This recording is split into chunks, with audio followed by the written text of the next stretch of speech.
As the world's richest country, you think access to clean drinking water would be a given in America. But it's not. Tens of millions of people don't have safe water to drink, while more than 2 million have no running water, indoor plumbing, or flush toilets. It's a harsh reality for a lot of families here on Navajo Nation, which is the U.S.'s largest Native American reservation. Their fight for better water access has now reached the Supreme Court. But with the entire region in a 23-year megadrought, water supplies are dwindling. And it's stoking a resource war that threatens to further marginalize the most vulnerable Americans. Tony Woody starts his mornings like most Americans, in his kitchen preparing a piping hot pot of coffee. I just need a little bit of boil more. But unlike most Americans, this simple task used to require a major effort. Because up until a few months ago, Tony had no running water in his home. I had to haul water on my own. What was that like? Frustrating because you need gas money, and you got to wait in line. And how far away was the water source? For about 12 miles. The hard part was taking it off too. Because it's heavy. Yes, and it's heavy and not disabled. Tony lives in Navajo Nation, a self-governing region that spans parts of the states of New Mexico, Arizona, and Utah.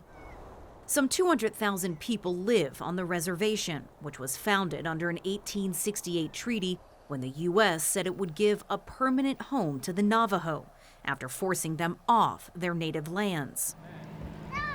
Yet 30% of the families here live without running water in their homes. No showers, no toilets, no sink to wash their hands. Every drop of water is hauled in from communal spigots.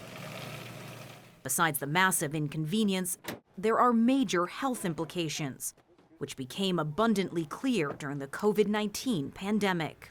There was commercials all over the place. Wash your hands for 20 seconds with soap and water. But how can people do that if they don't have running water in their house? At one point, Navajo Nation had the highest infection rates in the U.S. Death became tragically common. According to health officials, the pandemic wiped more than 6 years off Indigenous people's life expectancy. Got used to. For Cindy Howe, the staggering loss brought renewed urgency to provide clean, reliable water to the reservation.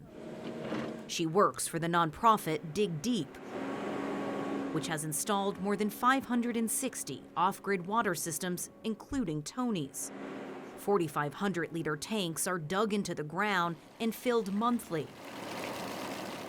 while new plumbing pumps that water in and out of the house. Do you see these water systems as a permanent solution? It's half and half. If they're close to a water line, then we're going to try to help them get that water line to their homes. It's going to be ongoing for a long, long time. And climate change could put water access even further out of reach for the tribe.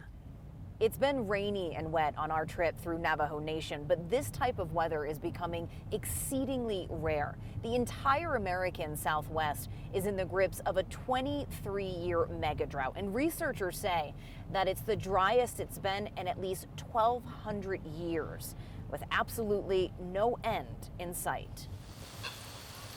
The parched Colorado River, which provides water to 40 million Americans across 7 states, is now at the center of a contentious brawl over vanishing water supplies.